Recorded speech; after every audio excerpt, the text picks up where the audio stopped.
পৃথিবীর মধ্যে সবচাইতে জান্নাত পাওয়ার সন্দেহ করে মুসলমানেরা। আমি একজন হিন্দুকে বলছিলাম মরলে কোথায় যাবে, কয় স্বর্গে যাবো। দেখছেন, স্বর্গ মানি তো জান্নাত, মরলে স্বর্গে যাব। একজন মুসলমানকে বললাম ভাই মরলে কোথায় যাবেন, কয় কবরে যাব। আমরা সাহস করে বলতেই পারি না যে ফাদখুলি ফি ইবাদি ফাদখুলি জান্নাতি। কেউ যখন আল্লাহর বান্দা হয়ে গেল ও তখনই জান্নাতে প্রবেশ করলো। বলেন সুবহানাল্লাহ। জান্নাতের মালিক কি হিন্দু, বৌদ্ধ, খ্রিস্টান? জান্নাতের মালিক হচ্ছে যারা আল্লাহর বান্দা। যে আল্লাহ তাআলা আমাদেরকে জন্মগতভাবে মুসলমানের ঘরে কবুল করেছেন, আমরা একদিক দিয়ে আগে থাকলাম। আল্লাহ বলেছেন লা তামুতুন্না ইল্লা ওয়া আনতুম মুসলিমুন, মুসলমান না হয়ে তোমরা কেউ মরো না। যারা হিন্দুর ঘরে, বৌদ্ধর ঘরে, খ্রিস্টানদের ঘরে, ইহুদির ঘরে জন্ম নিছে, তারা মুসলমান হয়ে মরতে পারবে কিনা সন্দেহ আছে। জোরে কোন কথা ঠিক কিনা? কিন্তু যারা আমরা মুসলমানের ঘরে জন্ম নিলাম, আমাদের মুসলমান হয়ে মরার ব্যাপারে কোনো সন্দেহ নাই। এই জন্যে আমরা প্রশংসা আল্লাহর কম করব না বেশি করব? সব সময় আল্লাহর প্রশংসা করব, আলহামদুলিল্লাহ। হয়েছে করা যাবে না তো, একেবারে চুপ চুপ থেকে বসা লাগবে। আমাদের বাংলাদেশে কিছু কিছু কিছু কিছু নেতা আছে না নাই? মাঝে মধ্যে সামসাকে নেতা বলে। যদি কোনো জায়গা ঠেকে যাস, আমাদের বগুড়ার ভাষা, তাহলে আমাকে স্মরণ করিস। ধর মোবাইল নম্বর নে, বিপদে পড়লে আমাকে স্মরণ করবি। ঠেকা গেলে আমি তোরে টাইনা লিয়ে চলে আসবো, ঠেকা গেলে টাইনা লিয়ে আসবে। বর্তমানে নেতা আর সামসা এরকম একটা সম্পর্ক আছে না নাই? কিন্তু আমাদের যিনি নেতা, তিনি শুধু দুনিয়াতে না, আখেরাতের আদালতে আল্লাহ যখন হাকিম হয়ে আমাদেরকে আসামি বানায় বিচার শুরু করবেন, ওই সময় আমাদের নবী, আমাদের নেতা আল্লাহর কাছে ওকালতি করে সুপারিশ করে জান্নাতে পৌঁছায় দিবে। তাহলে কোন নেতা ধরবেন? কবরের মধ্যে গেলে প্রশ্ন করবে আমার নাবিউকে, তোমার নবীকে। যখন বলবেন মোহাম্মদ রাসূলুল্লাহ, তখন বলবে তোমাকে নেতাকে। এই যে আল্লাহুম্মা সাল্লি আলা সাইয়্যিদিনা বললাম না, তখন পাল্টা প্রশ্ন হবে নবী তো মোহাম্মদ রাসূল, নেতাকে? তখন বলবেন শহীদ জিয়া নাকি শেখ মুজিবুর। পাঁচাত যা বাড়ি মারবি বুঝলেন। নবী যিনি, নেতাও তিনি। জোরে কোন ঠিক কিনা? এই জন্য আমরা বললাম সাল্লি আলা সাইয়্যিদিনা। আছেন আমার মুক্তার, আছেন আমার বারিস্টার, শেষ বিচারের হাইকোর্টেতে তিনি আমায় করবেন পার। আমরা পাপী রাসূল জাবিন্দার। সকলে বলি আলহামদুলিল্লাহ। আমাদের কোরআন থেকে তাফসীর শুনবো, এ কোরআনে কোনো সন্দেহ নেই, আছে নাকি? জালিকাল কিতাব লা রাইবা ফিহ। খুব সুন্দর কথা। এই কোরআনের মধ্যে কোনো সন্দেহ নাই, এই কিতাবের মধ্যে কোনো সন্দেহ নেই। জালিকাল কিতাব মানে এই কিতাবের মধ্যে লা রাইবা ফিহ, কোনো সন্দেহ নাই। হুদাল লিন-নাস যদি থাকতো, তাহলে পাইকারি হারে সবাই কোরআন থেকে হেদায়েত পেত।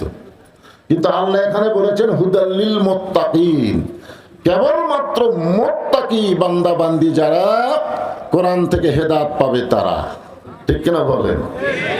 তা আমি এই কোরআন থেকে সূরা মুলকের দুটো আয়াত আপনাদের সামনে তেলাওয়াত করেছি। মুলক, আপনাদের রাজশাহী চাপাইয়ের মধ্যে কিছু কিছু লেতাবার আছে। লেতা, এরা তো নেতা না। আমাদের এলাকার ওই আগেকার যুগে যে হারকিন চিমনি ময়লা হয়ে গেলে পুরাতন কাপড় দিয়ে পরিষ্কার করতে, আর নাম হলো লেতা।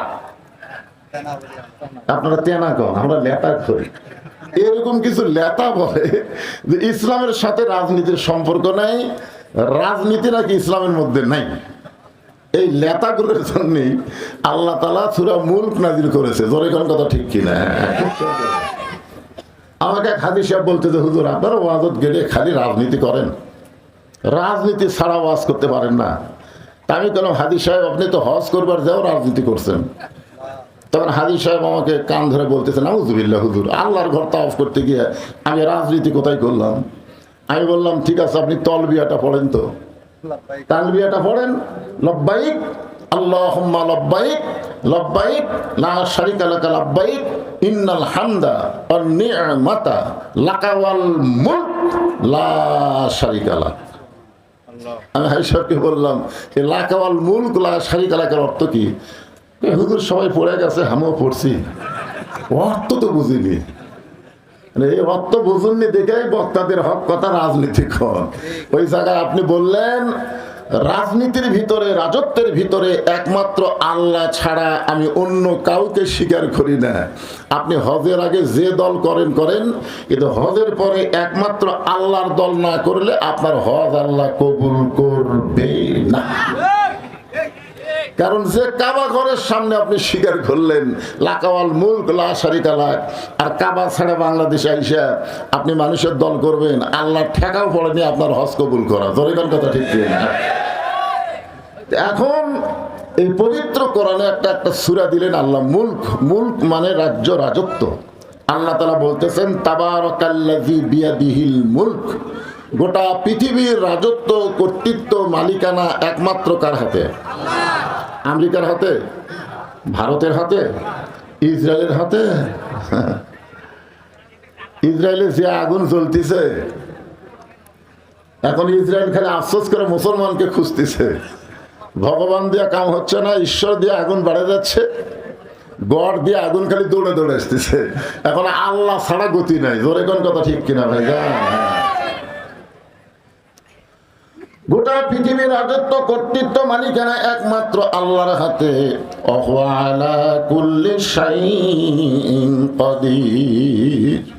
প্রত্যেকটা বিষয়ের উপরে, প্রত্যেকটা বিষয়ের উপরে একমাত্র ক্ষমতা কার? এটা বিশ্বাস করা লাগবে তো, খালি মুখ দিয়ে করলে হবে না। প্রত্যেকটা বিষয়ের উপরে একমাত্র ক্ষমতা আল্লাহ। সে আল্লাহ বলতেছেন আল্লাযী খালাকাল মাউতা ওয়াল হায়াতা লিয়াবলুয়াকুম আইয়ুকুম আহসানু আমালান ওয়া হুয়াল আজিজুল গফুর। মৃত্যু এবং হায়াতকে, মাইকের সাউন্ড একটু সাইজ করো বাবা, বেশি জোরে দিও না, আবার আস্তেও দিও না। মৃত্যু এবং হায়াতকে সৃষ্টি করেছেন কে? এই কথাগুলো খেয়াল করে শুনবেন। আল্লাহর কোরআনের যখন কথা হয় তখন কি করা লাগবে? ওয়াইজা কুরিয়াল কোরআনু ফাসতামিউ লাহু ওয়া আনসিতু লাআল্লাকুম তুরহামুন। তো কোরআনের অর্থ যখন কয় তখনও তো চুপ থেকে এটা বোঝার জন্য শোনা লাগবে না? কি কোন শোনার দরকার আছে না? এদিক সেদিক তাকান কেন? বক্তা কালো হলেও চেহারার দিকে তাকা থাকেন, আল্লাহ সগীরা গুনাহ মাফ করে দিবে। কি? হ্যাঁ, সব মনোযোগ দিয়ে তাকাবেন। মৃত্যু এবং হায়াতের স্রষ্টাকে আরো জোরে জোরসে বলেন মাশাআল্লাহ। লিয়াবলুয়াকুম, পরীক্ষা করা হবে। আইয়ুকুম আহসানু আমালা, সুন্দর আমল। বিষয়টার নাম হলো সুন্দর আমল। আপনার বলেন তো, সুন্দর আমল করার পরিবেশ বর্তমানে বাংলাদেশে আছে? মাথা ঝোঁকালে হবে না, হিসাব করে বলেন তো, সুন্দর আমল করার পরিবেশ আছে? মনে করেন একটা হিন্দু সন্তান জন্ম দিয়ে মুসলমানের বাড়িতে লালন পালন করতে দিছে, জন্ম দিছে হিন্দু, মুসলমানের বাড়িতে লালন পালন করতে দিছে। 10 বছর পরে হিন্দু তার সন্তানকে ফেরত নিছে। আপনার বলেন তো, এই সন্তান আল্লাহ কবে না ভগবান কবে? কেন? মুসলমানের পরিবেশে বড় হচ্ছে। আচ্ছা, একটা মুসলমান তার সন্তানকে জন্ম দিছে, দিয়ে হিন্দুর বাড়িতে লালন পালন করতে দিছে। 10 বছর পরে মুসলমান তার সন্তানকে ফেরত নিছে। আপনার বলেন যে এই সন্তান আল্লাহ কবে না ভগবান কবে? তার মানে বোঝা গেল জন্ম দিলেই হিন্দু মুসলমান হয় না, হিন্দু মুসলমান হয় পরিবেশের কারণে। বর্তমানে আমাদের বাংলাদেশে যে পরিবেশ চলতেছে, আপনারা একটু চিন্তা করে কম তো, এটা মুসলমানের পরিবেশ না হিন্দুর পরিবেশ? তাহলে পরিবেশ পাল্টান লাগবে। কি দিয়ে পাল্টাবেন? এই জন্য আল্লাহ বলতেছেন লিয়াবলুয়াকুম, তোমাদের পরীক্ষা করা হবে, আইয়ুকুম আহসানু আমালা। একটু মনোযোগ দিয়ে শোনেন। সুন্দর আমল করতে গেলে ধারাপাতের মতো একটু খেয়াল করেন, তারপর আর খেয়াল না করলে আপনারা এমনি খেয়াল করবেন। আগে ওয়াজের লাইনও উত্তর দেন। সুন্দর পরিবেশ তৈরি করতে গেলে সুন্দর একটা সমাজ লাগবে। কথা কন, লাগবে কি লাগবে না? সুন্দর একটা সমাজ যদি তৈরি করতে চান তাহলে সুন্দর একটা রাষ্ট্র লাগবে। জোরে কন, কি লাগবে? সুন্দর একটা রাষ্ট্র যদি তৈরি করতে চান তাহলে মানুষের তৈরি আইন দেওয়া হবে না, আল্লাহর কোরআন লাগবে। জোরে কন, কথা ঠিক কি না? এখন আপনারা বলেন, এই কোরআন কি খালি ওয়াজের মধ্যেই সীমাবদ্ধ না সব জায়গায়? এদের বললো না আল কোরআনের আলো, আপনারা বললেন ঘরে ঘরে জালো। শেষ পর্যন্ত যিনি শুরু করছেন তিনি বাধ্য হয়ে লাস্টে গেল সংসদে জালো। তো সংসদে জালো বললে একদল লোকের কলজাতে আবার আগুন ধরে, বুঝলেন যে সংসদে কোরআন গেলে আমাদের খবর কি রে। এই জন্য আমরা অ্যাঙ্গেলে ডোজ দেব আল কোরআনের আলো। আপনারা বলবেন সব জায়গায় জালো। সব জায়গার মধ্যে সংসদ আছে না না? আল কোরআনের আলো, এইবার বোঝা গেল সব জায়গায় যদি কোরআন যায় তাহলে সংসদ কি বাদ থাকবি? মাশাআল্লাহ। এখন এই কোরআনটা কি, এই কোরআনটা আসলে কি, এইটা বোঝানোর জন্য আমি আপনাদেরকে সূরা মুলকের দুটো আয়াতে ব্যাখ্যা করতেছি। আপনার বলেন তো কোরআনটা কি? যে আমার হাতের দিকে তাকেন, এরা ধরবার গেলেও ঠেলা আছে। কেউ যদি দৌড়ে আসে ধরবার চায়, ধরবার পারবে না, কারণ এটা ধরবার গেলে লা ইয়ামুসুহু ইল্লাল মুতাহহারুন। ততক্ষণ পর্যন্ত তুমি কোরআন শরীফ স্পর্শই করতে পারবা না যতক্ষণ পর্যন্ত তুমি পবিত্র না হবা। তাহলে যেই কোরআন ধরবার গেলে পবিত্র হওয়া লাগে, সেই কোরআন তুইয়া মুয়া কোনো কিতাব না। এই কোরআন সম্পর্কে আল্লাহ বলেছেন অনুনাজ্জিলু মিনাল কোরআনি মা হুয়া শিফাউ ওয়া রাহমাতুল লিল মুমিনিন। আমার সঙ্গে স্লোগানে বলবেন, আমি যে বলো সব সমস্যার সমাধান, আপনার বলবেন দিতে পারে আল কোরআন সব সমস্যার সমাধান। মা হুয়া শিফাউ ওয়া রাহমাতুল লিল মুমিনিন। শিফা মানে সব সমস্যা। এখন আসেন, এই কোরআনকে সর্বপ্রথম যিনি হেদায়েত স্বরূপ মনে প্রাণে গ্রহণ করেছেন সেই মহামানবের নাম হলো হযরত ওমর। নামটা খেয়াল তো, নাম কি? ওমর। তিনি কিন্তু আল্লাহ রাসূলকে হত্যা করার জন্য রওনা দিয়েছিলেন, জানা ঘটনা, ঠিক কিনা বলেন? আচ্ছা, হত্যা করবার সরাসরি কি রাসূলের কাছে যাওয়ার পারছিলেন? রাস্তার মধ্যে খবর পেলেন যে তার বোন ভগ্নিপতি কোরআনের দলে ভর্তি হচ্ছে। কোন দলে ভর্তি হচ্ছে? কোরআনের দলে ভর্তি হচ্ছে। তখন নবীর কাছে না গিয়ে বোন ভগ্নিপতির বাড়িতে গেলেন। তাদেরকে এক সময় খুব মারধর করার পরে বললেন যে তোরা কি যেন পড়তেছিলি, আমি একটু শুনতে চাই। মানে শুনেছে, যখন দরজার দাঁড়াছে তখন পড়েছে। কি পড়েছে? ইন্নামাল মুমিনুনা আল্লাযীনা ইযা যুকিরাল্লাহু ওয়াজিলাত কুলুবুহুম ওয়া ইযা তুলিয়াত আলাইহিম আয়াতুহু জাদাতুহুম ঈমানাও ওয়া আলা রাব্বিহিম ইয়াতাওয়াক্কালুন।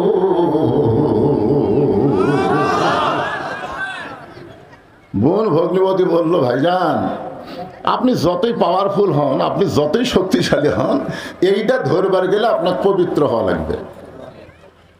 যাই হোক, শেষ পর্যন্ত হযরত ওমর আল্লাহ রাসূলের কাছে গেলেন, তরবারি জমা দিলেন, ঈমান গ্রহণ করে কোরআনের সবক নিলেন। এই কোরআনকে এমনভাবে গ্রহণ করলেন যে কোরআনের ওসিলায় একসময় আল্লাহ তাকে বাংলাদেশের মতন ৯৬টা দেশের খলিফা বানায় দিলেন। আমাদের বাংলাদেশের মতন কয়টা? ৯৬টা দেশের খলিফা হযরত ওমর এক সময় হয়ে গেলেন। আইয়ুকুম আহসানু আমালা, এই শব্দের ব্যাখ্যা শোনার জন্য গুরুত্ব দিয়ে শুনতে হবে। এক সময় তিনি নিজের গালে নিজে চল মারতেছেন, ডান হাতে ডান গালে, বাম হাতে বাম গালে। মসজিদের মেম্বরে বসে নিজের গালে নিজে যখন চড়ায়, এমন সময় ওসমান গনি মসজিদের মধ্যে ঢুকে বলতেছে, আমিরুল মুমিনিন আপনি কি পাগল হয়ে গেলেন? কি আছে কি? এর মধ্যে বাচ্চা আছে।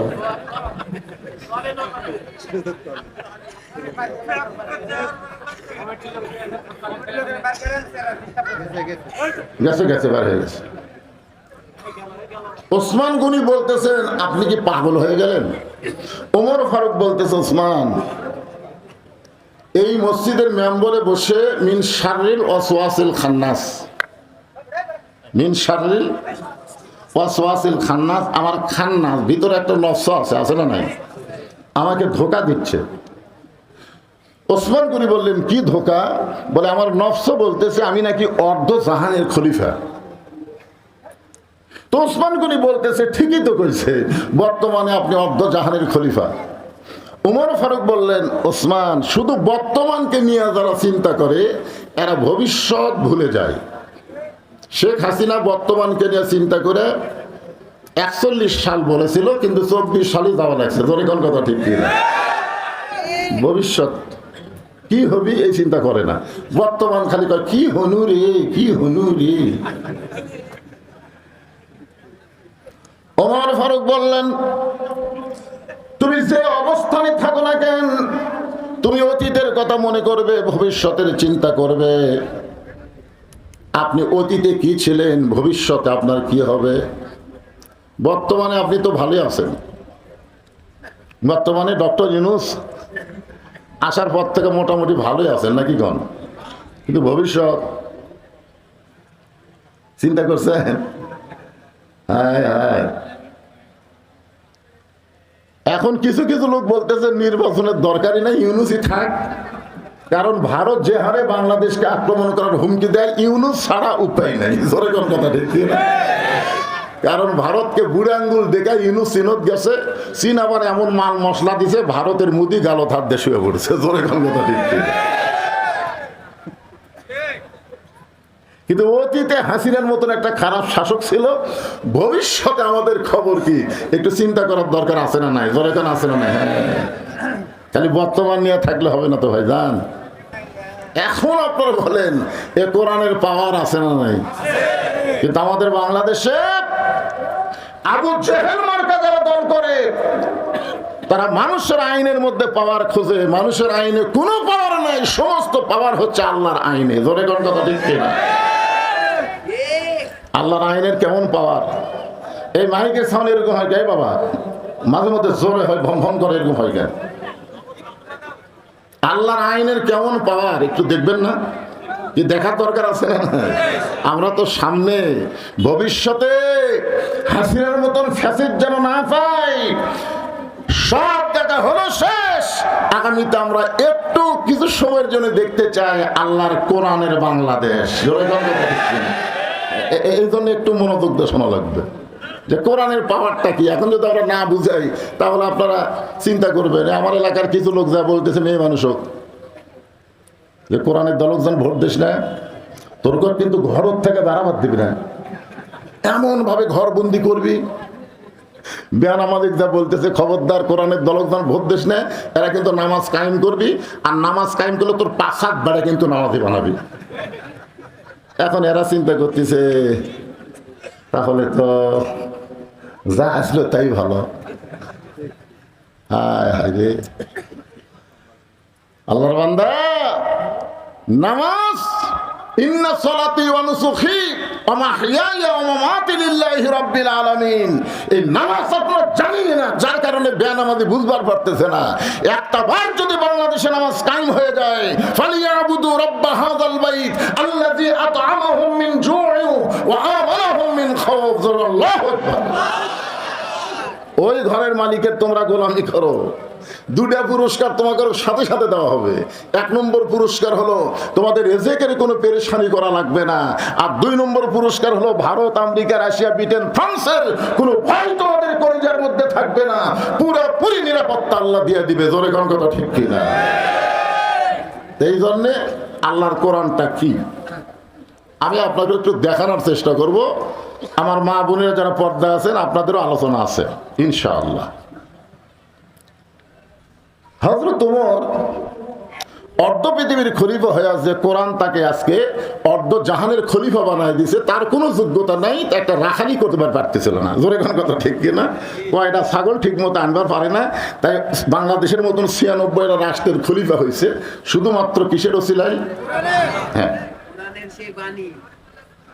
এখন সেই কোরআনটা দেখতে কেমন আপনারা তো এখানে শুনে যাচ্ছেন। ৫০ বছর সাইদি হুজুর কোরআন শুনেছে, জোরে কোন কথা ঠিক কিনা? এখনো বাংলাদেশের সব বক্তারা কোরআন শোনাইতেছে, কিন্তু আমরা তো কেউ দেখিনি। আগামীতে আমরা দেখার চেষ্টা করতেছি, জোরে কোন ঠিক কিনা? এই জন্য আমি আজকে আপনাদেরকে একটু জানাবার চাচ্ছি কোরআনটা আসলে কি। হযরত ওমর ছদ্মবেশে মদিনার অলি গলি ঘুরতেছেন আল্লাহর কোরআন দেখার জন্য। হঠাৎ হযরত ওমর দেখতে পায় বিস্তীর্ণ মরুভূমির মধ্যে একজন রাখাল উট আর দুম্বা চড়ায়। হযরত ওমর আল্লাহর কোরআন দেখার জন্য রাখালকে সালাম দিলেন, আসসালামু আলাইকুম রাখাল ভাই, আমার পেটে ক্ষুধা লাগছে, আমি উটের এক পেয়ালা দুধ চাই।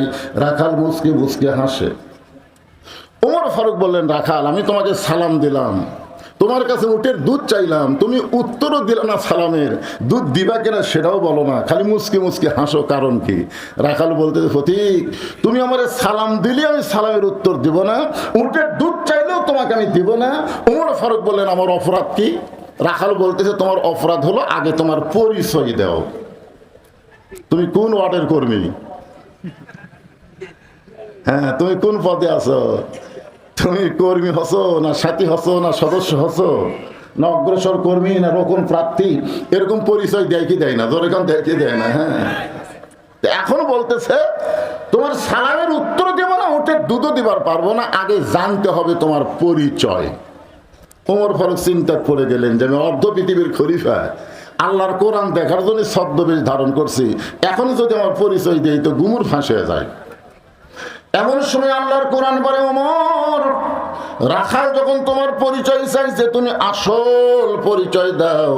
তোমার আসল পরিচয় হলো মিল্লাতা আবিকুম ইব্রাহিম ওয়া সাম্মাকুমুল মুসলিমিন।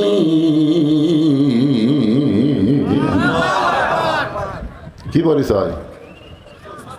আসল পরিচয় হলো তোমার জাতির পিতা ইব্রাহিম তোমার নাম রেখেছে মুসলমান। তাহলে আমরা এখানে যত মানুষ বসে আছি, আওয়ামী লীগ করেন, বিএনপি করেন, জাতীয় পার্টি করেন, জামাত করেন, তাবলিগ করেন, পীর মুরিদি করেন, আপনাদের আসল পরিচয় কি?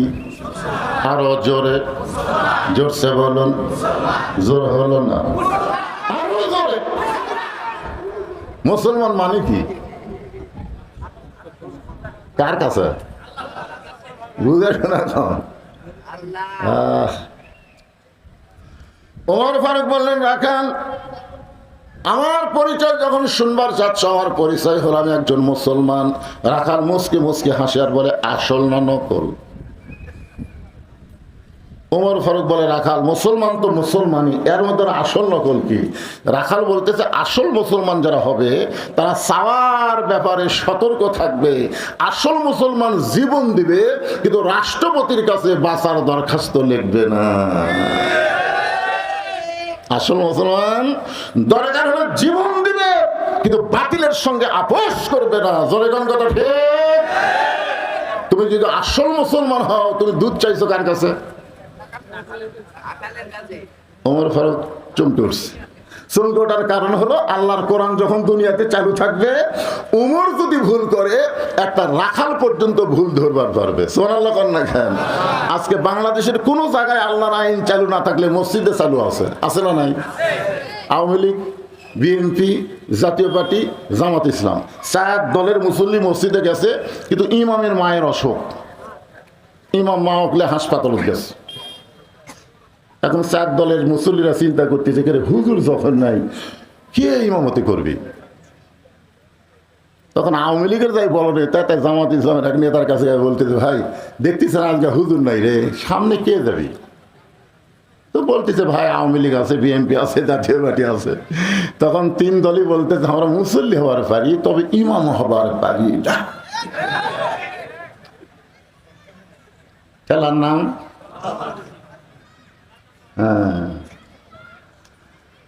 আল্লাহ। কি আইন আল্লাহর ঘরের মধ্যে দেখেন। যোগ্য লোককে সামনে দিচ্ছে, আর বাইরে আসা সারা খাড়া হয়ে পেশাব করে। আমার নেতার চরিত্র চোরের মতন পবিত্র, নামাজ পড়ে না এক ওয়াক্ত। আর আল্লাহর ঘরের মধ্যে গিয়ে দেখতেছে সামনে যাওয়ার উপযুক্তকে। মসজিদে যাদেরকে সামনে দিবেন, সমাজেও তাদেরকে সামনে দেওয়া লাগবে। ধরে কোন কথা ঠিক কিনা? এখন মনে করেন ইমাম সাহেব দাওরা পাস, টাইটেল পাস, আসরের নামাজ হলো 4 রাকাত। কয় রাকাত? 2 রাকাতে ইমাম বসেছে, আবার 3 রাকাতে বসে গেছে। বসা লাগবে 2 বার, 2 রাকাত 4 রাকাত। জোরে কোন ঠিক কিনা? কিন্তু ইমাম 3 রাকাতে যেই মাত্র বসেছে, সামনে কাতারের মুসল্লির খেয়াল নেই। সামনে কাতারের মুসল্লি মনে করতে যে হুজুর যাতাই, কিন্তু 3 নম্বর কাতারে এক অটো ভ্যান চলায়, ওই কয় খেলে আসরের নামাজে 2 বৈঠক, 2 রাকাত 4 রাকাত। হুজুর যে 3 রাকাতে বসলো, আল্লাহু আকবার।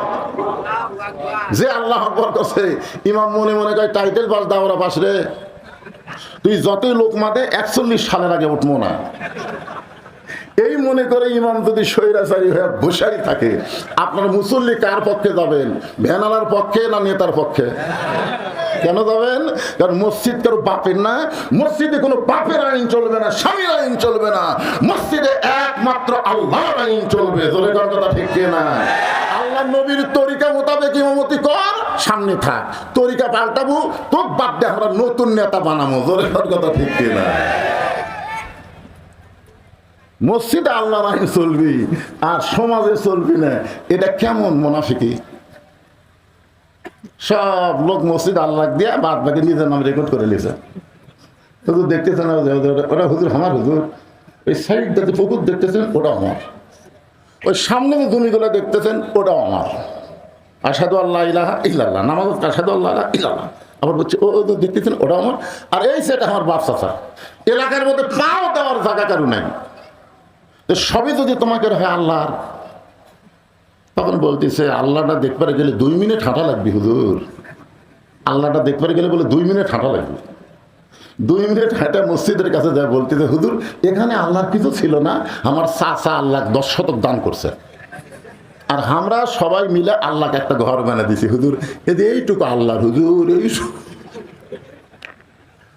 ফেরেশতাকে আল্লাহ, এই দেশের নাম কি? আল্লাহ বলে এটাই তো ফেরাউনের বাংলাদেশ। ছোট্ট হামাক দিতে বেশি অর্ডার লিছে। আল্লাহর কোরআন যখন চালু হবে, মসজিদ যেমন আল্লাহর, গোটা বাংলাদেশ আল্লাহর হয়ে যাবে। জোরে কোন কথা ঠিক কিনা কথা বলে? ওমর ফারুক চোখের পানি বের করে বলতেছে রাখাল ভাই, আসলে চাওয়ার ব্যাপারে আমার ভুল হয়ে গেছে। চাওয়ার ব্যাপারে আমার কি হয়ে গেছে? রাখাল বলতেছে ভুলটা যখন স্বীকার করলে, তাহলে আল্লাহ তোমাকে তওবা করার সুযোগ দিয়েছে। আদম আলাইহিস সালাম ভুল স্বীকার করেছে, আল্লাহ তওবা করার সুযোগ দিয়েছে, কিন্তু শয়তান ভুল স্বীকার করে না। 2000 ছাত্র জনতা মরে গেল, শহীদ হয়ে গেল, 30,000-এর মতন পঙ্গু হয়ে গেল। এখন পর্যন্ত অনেক শয়তান আছে, তারা ভুল স্বীকার করতেছে না। জোরে কোন কথা ঠিক কিনা? যে শয়তানের মাও ভারতত পড়ে গেছে, ই আরো বড় শয়তান। জোরে কোন কথা ঠিক কিনা? আজও পর্যন্ত আফসোসের কোন কথা মুখ দেবার হয় না। এখন পর্যন্ত এখনো হুমকি মারতেছে। আজও একটা কল ফাঁস হচ্ছে, দেখেন, কোনো আফসোস নাই। আচ্ছা ভুল হয়ে গেছে, উমর ফারুক বলতেছে ভাই আমার ভুল হয়ে গেছে। রাখাল বলে ভুলটা যখন স্বীকার করছো, আল্লাহ তোমাকে তওবা করার সুযোগ দিচ্ছে। আমরা 4 ভাই, আমার বড় ভাই প্রাইমারি হেডমাস্টার, আওয়ামী লীগ করে। আমার ছোট 2 ভাই 2 কলেজের প্রফেসর, এরা বিএমপি করে। 5ই আগস্টের পরে আমার বড় ভাই আমার মাদ্রাসা মসজিদে বিকেলবেলা ঢুকলো। আমি সিসি ক্যামেরাতে দেখলাম, উনি আসে না সহজে, কিন্তু ঢুকলো। আমি আস্তে আস্তে নামে মসজিদের দরজা গিয়ে বললাম ভাই খবর কি? বলে তওবা কর্ম ভাই, ভুল স্বীকার করে তওবা কর্ম ভাই। বলে কি ভুল স্বীকার করে? না, যেই দলের মেম্বার থেকে প্রধানমন্ত্রী বলে যায়, এই দল তার আমি নাই। বিশ্বাস করেন কোরআন আমার সামনে, আমার ভাই আল্লাহর ঘরের মধ্যে আমার কাছে তওবা পড়ে আল্লাহর দলে ভর্তি হলো। তো ভুল স্বীকার করার সুযোগ আছে তো। যারা আল্লাহর কোরআনের দল বাদ দেন, অন্য দল করতেছেন, ভুল স্বীকার করে ফিরে আসতে হবে আল্লাহর দিকে। ঠিক কিনা? মরা লাগবেই। আল্লাযী খালাকাল মাউতা ওয়াল হায়াতা, মরা লাগবেই। আল্লাহ বলেছে লা তামুতুন্না, মৃত্যুবরণ করো না ইল্লা ওয়া আনতুম মুসলিমুন। মুসলমান হয়ে মরা মানে আল্লাহর প্রতি আত্মসমর্পণ করে মরা। জোরে কোন কথা ঠিক কি না? ওমর ফারুক বলে রাখাল তখন আমি তওবা করতেছি। রাখাল বলে তুমি মূর্খ মানুষ, তুমি তওবা কেমনে করবে? আমি তওবা করাই, তুমি আমার সঙ্গে তওবা পড়ো। ওমর ফারুক বলে আমি মূর্খ, এ কথা তোমার কে কইছে? রাখাল বলে চাওয়ার ব্যাপারে যে সতর্ক হয় না, এই সবচাইতে বড় মূর্খ। আপনার বলেন তো, যারা দয়াল বাবা দরবারেতে কেউ ফিরে না খালি হাতে, এরা কি? জোরে কওয়া লাগবে, এরা কি? আরো জোরে, জোরসে বলুন।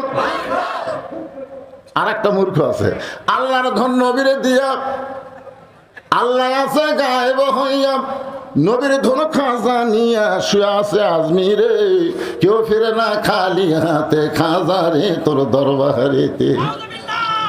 আমরা সবাই বলবো কেউ ফিরে না খালি হাতে, আল্লাহ তোমার দরবারেতে। সবাই বলেন কেউ ফিরে না খালি হাতে, আল্লাহ তোমার দরবারেতে, আমার দয়ার আল্লাহর দরবারেতে কেউ ফিরে না খালি হাতে, আল্লাহ আল্লাহ। কি জিকির করা যাবে না? সাইজ মতো করা লাগবে। ওমর ফারুক বললেন রাখাল ভাই, তাহলে তুমি আমারে তওবা পড়ায় দাও। এবার রাখাল হযরত ওমরকে তওবা পড়াচ্ছে। ওমরের চোখ দিয়ে দর দর করে পানি পড়তেছে। পানি পড়ার কারণ হলো আল্লাহর কোরআন যখন দুনিয়াতে চালু থাকবে, ওমর যদি ভুল করে একটা রাখাল পর্যন্ত তওবা পড়ানোর সুযোগ পাবে। যারা মাগরিব এশার নামাজ পড়েননি, এখানে বসে থেকে ওয়াজ শুনতেছেন, মাগরিবও পড়েননি, এসব পড়েননি, ফজরও না পড়ার নিয়ত করে বসে আছেন। আর যারা মাগরিব এশা পড়েছেন, যেভাবে পড়া দরকার সেভাবে হয়তো পড়বার পারেনি, কারণ বাংলাদেশে এখনো নামাজ কায়েম হয়নি। আমরা চোরের মতন পড়তেছি, বাপ পড়ে, বেটা পড়ে না, দাদা পড়ে, লাতি পড়ে না। কথা ঠিক কি? একজনের নামাজ হচ্ছে না তো। জাহান্নামের আগুন থেকে বাঁচতে গেলে বাবা তুমি একলা নামাজ পড়া বাঁচবে না তো, তোমার বেটাকে 7 বছর থেকে তালিম দেওয়া লাগবে, 10 বছর থেকে ঘাড় ধরে নামাজ ধরা লাগবে। কথা ঠিক কি? তাহলে যারা পড়িনি তারা তো পড়িনি, আর যারা পড়ছি তারা পড়ার মতন পড়িনি, পাস করবো না ফেল করবো। এই জন্য সকলে মিলে আমরা একসাথে তওবা করি। অসুবিধা আছে? তাহলে সবাই বলেন আস্তাগফিরুল্লাহ, আস্তাগফিরুল্লাহাল্লাযী লা ইলাহা ইল্লা হুয়াল হাইয়্যুল কাইয়্যুম ওয়া তুবু ইলাইহি, আস্তাগফিরুল্লাহ রাব্বি মিন কুল্লি যামবি ওয়া তুবু ইলাইহি। ওমর ফারুক তওবা করার পরে বলতেছে রাখাল ভাই, আল্লাহর হস্তে উটের 1 পেয়ালা দুধ দাও, যেই দুধটা পান করে ক্ষুধা তৃষ্ণা নিবারণ করতে চাই। রাখাল মুসকি মুসকি হাসে। ওমর ফারুক বলে আমার হাসো কেন? বলে হাসার কারণ হলো তওবা করার পরে তুমি আবার মুনাফিকি করলে। যেই বলছে মুনাফিক, ওমর ফারুকের চেহারা রক্তের মতো লাল হয়ে গেছে। আপনার বলেন তো কাফের ভালো না মুনাফিক ভালো? না, দুটো খারাপ ঠিকই আছে রে ভাই। আমি একজনকে বলছিলাম আওয়ামী লীগ ভালো না বিএনপি ভালো? কি করবেন? আরে পাগলা, এই দুটার মধ্যে তো একটা ভালো আছে, আছে না? কোথায় না? কাফের থাকবে জাহান্নামের উপরে আর মুনাফিক থাকবে জাহান্নামের তলে। কাফেররা যে পেশাব পায়খানা করবি, মুনাফিক তলে থেকে খাবি। সাহাবীরা বললেন হুজুর এই বদমাইশ মুনাফিক কোন দল থেকে বের হবে? আল্লাহ রাসূল বলেন মুসলমানের মধ্যে মুনাফিকের আবাদ হবে। তাহলে মুনাফিকের আবাদ আমাদের মধ্যে। সামনে আসছে শুভ দিন, চিন্তা ভাবনা করে নিন। আমার ভোট আমি দিব, যাকে খুশি তাকে দিব, তা চলবি না। আমার ভোট আমি দিব, দেখে শুনে বুঝে দেব। জোরে কোন কথা ঠিক না? ওমর ফারুক চেহারা রক্তের মতো লাল করে বলে রাখাল, আমার মধ্যে মুনাফিকের কি দেখলাম? রাখাল বলতেছে লিমা তাকুলু মা লা তাফালুন, লিমা তাকুলু মা লা তাফালুন, তোমার মুখের সাথে মনের মিল নেই। ওমর ফারুক বললেন কেমনে? রাখাল বলতেছে তুমি সত্যি করে বলো তো আমি উটের মালিক। তুমি সত্যি করে বলো আমি উটের মালিক। আমি যদি উটের মালিক হইতাম তুমি আমাকে রাখাল বললা কেন? আর যখন আমাকে রাখাল বলছো তখন তোমার মন বলতেছে আমি উটের মালিক না, আর মালিক বাদ দিয়ে রাখালের কাছে আল্লাহর হস্তে চাইলেও রাখাল দিবার পারবি না। যার প্রমাণ আমি নিজে এক টেস্ট থেকে নামছি, ইতিমধ্যে এক লোক দৌড়ে এসে 100 টাকার চকচকা লোট দেখে হুজুর দোয়া করেন। টাকা চকচকা দেখে লোভ হলো, পকেট থেকে বললাম কি দোয়া? হুজুর আমার বইয়ের ঘরে বাচ্চা এসে আল্লাহ যেন একটা পুত্র দেয়। তখন আমি চোখ বন্ধ করে দেখলাম তোর বইয়ের পেটের বাচ্চা পুত্র করবো আমার দোয়া দেয়া, আমারই 3টা বেটি। ওই তো আর জানি না, বুঝলেন, কিন্তু আমার তো চিন্তা করা লাগবে, কারণ প্রথম মেয়ে হওয়ার পরে আমার বউ কয়েছে ভালো করে দোয়া করবেন আল্লাহ যেন এবার একটা পুত্র দেয়। আমি সেই দোয়া করছি প্রত্যেক নামাজে আল্লাহ একটা নেককার সন্তান দিও, আল্লাহ একটা ছেলে দিও, একটা মেয়ে দিছো আল্লাহ। আবার মেয়ে হলো, বহু বছর পরে আবার চাচ্ছিলাম ছেলের জন্য, আবার একটা মেয়ে দিছে। আমার দোয়া দিয়ে আমার বইয়ের ডাই পুত্র হয় না, তার ওয়ার্ডটা হবে। ওই তো জানি না, আমি তো জানি, আমার খবর আমার দৌড় আমি জানি না। পকেট থেকে 200 টাকা বার করে দিলাম, হুজুর আমি তো টাকা চাইনি, হুজুর দোয়া চাইছি। পাগলা তুইও যাহমতাই। পরপর 3টা মেয়ের বাদ হয়েছি, সঙ্গে সঙ্গে লোকটা বলে হুজুর তাহলে আপনারটা আপনি দেন, আমারটা আমার দেন। পরে যখন 100 টাকা দিলাম মারতেছে দৌড়। আমি বললাম কোথায় যাবি? বলে এমন হুজুরের কাছে যাবো যার বেটা চাওয়াল আছে। আমি খপ করে হাত ধরে বললাম কোনো হুজুরের কাছে না, কোনো পীরের কাছে না, কোনো বাবার কাছে না। বাবার যদি চাও তাহলে মালিকের কাছে চাও। ইয়া কানা বুধু ও ইয়া কানাস্তাঈন। ইয়া আইয়ুহাল্লাযীনা আমানু ইসতাঈনু বিস-সাবরি ওয়াস-সালাহ ইন্নাল্লাহা মা'আস-সাবিরিন। ওমর ফারুক বলতেছে রাখাল তাহলে কি খবর? রাখাল বলতেছে কোনো দুঃসম্পদ না, এখান থেকে 10 মাইল দূরে মালিকের বাড়ি। তুমি মালিকের বাড়ি যাও, যা মালিককে বলো মালিক রাখাল উট দুম্বা চড়াই। তুমি মালিক যদি হুকুম দাও তাহলে রাখাল আল্লাহর হস্তে উটের 1 পেয়ালা দুধ দেবে। ওমর ফারুক বলে রাখাল অত দূর কষ্ট করে মালিকের বাড়ি যাওয়ার দরকার নেই, ধরো তোমাকে আমি 2টা টাকা দিচ্ছি, এই 2 টাকার বিনিময়ে তুমি উটের 1 পেয়ালা দুধ দাও। রাখাল মুসকে মুসকে হাসার বলে পথিক তুমি হযরত উমরক চিনো? তুমি হযরত উমরক চিনো? যদি উমরকে চিনতা এরকম বেসাইজা প্রস্তাব দিবার পারত না। উমর ফারুক বলে মানে? রাখাল ভাই তুমি জানো না উমরের গুপ্ত বাহিনী দূর দিকে দূর দেখতে পায় যে তুমি আমাকে 2 টাকা ঘুষ দিছো, আর আমি মালিক বাদ দিয়ে তোমাকে 1 পেয়ালা উঠে দুধ দিলাম, তাহলে তোমাকেও ধরবে আমাকেও ধরবে। এ বুড়া বয়সে তুমি ধরা পড়বার চাও? ওমর ফারুক বলে রাখাল ভাই তার একটা কাজ করি, চলো আমরা 2 জন গুহার মধ্যে যাই। এই গুহার মধ্যে গিয়ে তোমাকে গোপনে 2 টাকা দিব, তুমি গোপনে উঠে 1 পেয়ালা দুধ দিবে। উমরের গুপ্ত বাহিনীও দেখতে পাবে না, তোমার মালিকও জানতে পারবে না। রাখাল চিল্লায় বলে ভণ্ড ভণ্ড তুমি ভণ্ড। ওমর ফারুক বলে রাখাল আমার মধ্যে ভণ্ডামির কি দেখলা? রাখাল বলে পথিক উমরের গুপ্ত বাহিনী যেখানে দেখতে পায় না, আমার মালিক যেখানে জানতে পারে না, রাখালের আল্লাহ সেখানে দেখতে পায়। সঙ্গে সঙ্গে হযরত তোমার মারছে দৌড়, এক দৌড়ে পাহাড়ের পাদদেশে গিয়া 2 রাকাত নামাজ পড়ে আল্লাহর কাছে কাঁদতেছে আর বলতেছে আল্লাহ তোমার কোরআন এত সুন্দর, তোমার কোরআন এত সুন্দর।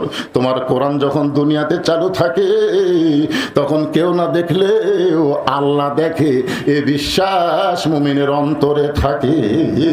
সুবহানাল্লাহ। এই কোরআন যখন চালু থাকবে তখন কেউ না দেখলেও কে দেখবে? আল্লাহ। তখন আমি রাখালকে দেখি নাই, রাখালের ভিতরে তোমার কোরআনের আমল দেখতে পাই। আল্লাহ তোমার কোরআন এত সুন্দর। ওমর ফারুক যখন কাঁদতেছে এমন সময় রাখাল পিছনে গিয়া বলতেছে যতই কান্দো উটের দুধ দেওয়া গেল না। ওমর ফারুক বলে রাখাল ভাই উটের দুধের কোনো দরকার নেই, বরং তোমার কাছে আমি জানতে চাই তুমি না দেখা আল্লাহকে কলিজার মধ্যে জায়গা দিয়ে তুমি যে আল্লাহর কোরআন অনুযায়ী চলতেছো, আহসানু আমালা সুন্দর আমল করতেছো, এর বিনিময়ে তোমার চাহিদা কি? একটা চাহিদা আছে না নাই? আল্লামা সাঈদ হুজুরের চাহিদা কি? তাকে বহুবার বলা হয়েছিল এই কথাগুলো বাদ দেন, আপনি ধর্মমন্ত্রী হবেন, আপনি কি হবেন, সব পদ দেওয়া হবে। তিনি একটা কথাই বলেছিলেন সব বর্জন করব, আল্লাহ নবীর হক কথা বাদ দিব না। জোরে কোন কথা ঠিক কি না? 11 বছর জেলের মধ্যে থুলো, তারপর জেল থেকে বের করে হাসপাতালে হত্যা করলো। তার চাহিদা কি? চাহিদা কত? চাহিদা নাই? ওয়াজ করে সিরাজগঞ্জ রোডে আইছিস, টাঙ্গাইলের চমচম দিয়া। আমার বউ রাত তখন 1টা বাজে, মোবাইল করে বলতেছে, হুজুর খবর কি? আমি বললাম রোডে আইলাম, আজকে 2 কেজি টাঙ্গাইলের চমচম কিনছি। বউ বলতেছে বাড়ির যান আসেন না। আমি বললাম কেন? বলে সন্ধ্যা থেকে পুলিশ খুঁজতেছে। পুলিশ খুঁজতেছে, আপনি আজকে বাড়িতে আসেন না। চিন্তা করলাম বাচ্চা কাচ্চার জন্য মিষ্টি কিনলাম, বাড়ির জবাব দেবে না, কি করি? শ্বশুরকে কল করলাম, আব্বাজান। আমার শ্বশুর বলতেছে হঠাৎ এত রাত্রে মোবাইল? আমি বললাম আজকে একটু আপনার বাসার যাবার চাই। শ্বশুর বলতেছে দরকার নাই, কারণ তোমাকে পুলিশ খুঁজতেছে। বন্ধু বান্ধব খেয়েও বাড়িতে জায়গা দিল না, গাড়ি জঙ্গলের মধ্যে থেকে আলুর বাগুরের মধ্যে কম্বল পরে ঘুম পারলাম। চাহিদা কি? চাহিদা? ওমর ফারুক বলে রাখাল, রোদের মধ্যে উঠতুম্বা চড়াও, তোমার ভালো কোনো বাড়ি নাই, ভালো কোনো চাকরি নাই, ভালো কোনো খাওয়া নাই, এরপরেও তুমি আল্লাহর কোরআন অনুযায়ী চলতেছো, তোমার চাহিদা কি? রাখাল চোখের পানি বের করে মানে পথিক, আমার চাহিদা যখন শুনতে চাও তাহলে আমার চাহিদা হলো রব্বানা আতিনা ফিদ দুনিয়া হাসানাতাও ওয়া ফিল আখিরাতি হাসানা ওয়া কিনা আযাবান্নার। দোয়া করেন না আপনারা? দোয়া করেন না? এই দোয়া করেন না? তাহলে সবাই বলেন রব্বানা আতিনা ফিদ দুনিয়া হাসানাতাও ওয়া ফিল আখিরাতি হাসানা ওয়া কিনা আযাবান্নার। ওমর ফারুক মূর্খের অভিনয় করে বলতেছে রাখাল ভাই, তোমার চাহিদার কথা শুনতে চাইলাম, আর তুমি আমাকে কি শুনাইলা? কোরআনের আয়াত। এই কোরআনের আয়াত দিয়ে তুমি কি বুঝাবার চাও? রাখাল বলতেছে তুমি আসলে মূর্খ। আরে পাগলা, এই কোরআনের আয়াতের মধ্যে 2টা চাহিদার কথা আছে, একটা হলো দুনিয়ার সৌন্দর্য, একটা হলো আখিরাতের সৌন্দর্য। দুনিয়ার সৌন্দর্য হলো মহামানব হযরত উমরকে আমি এক নজর দেখতে চাই, যে উমর আল্লাহর কোরআন দিয়ে রাষ্ট্র চালানোর কারণে আমার মতন রাখাল না দেখে আল্লাহকে কলিজার মধ্যে জায়গা দিবার পারছি।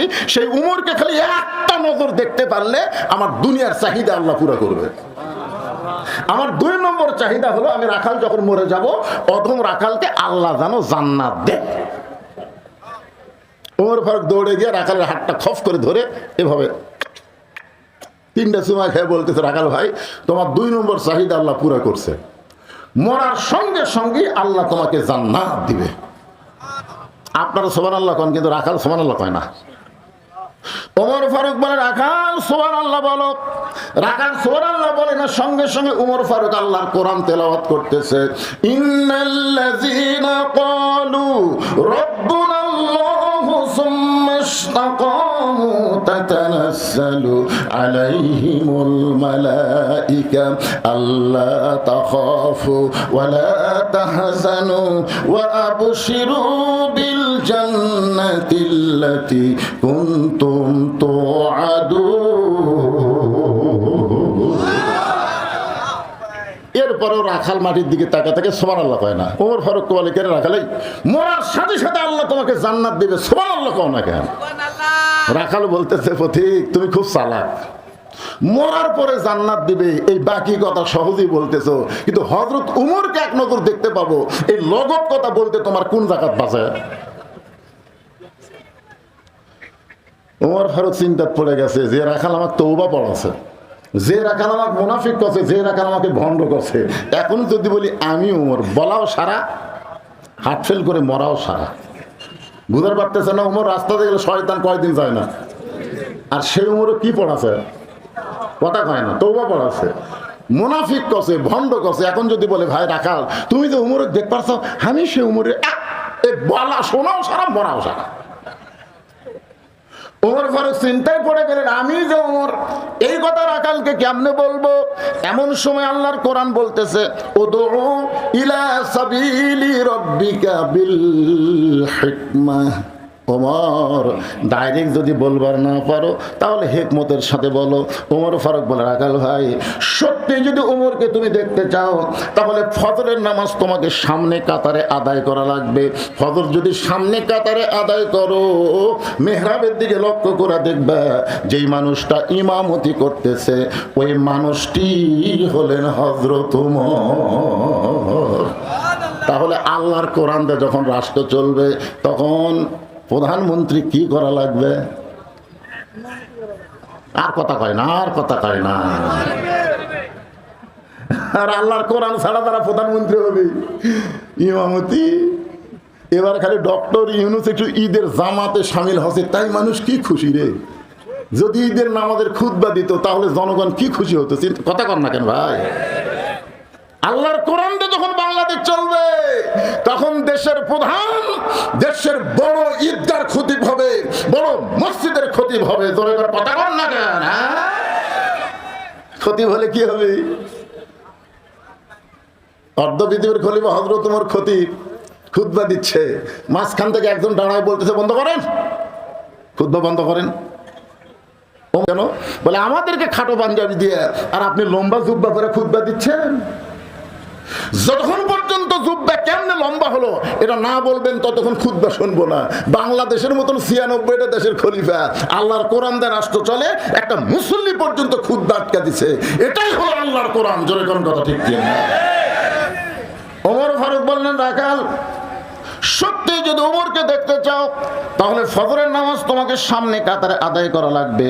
ফজর যদি সামনে কাতারে আদায় করো, মেহরাবের দিকে লক্ষ্য করে দেখবা যে মানুষটা ইমামতি করতেছে ওই মানুষটি হলেন হযরত ওমর।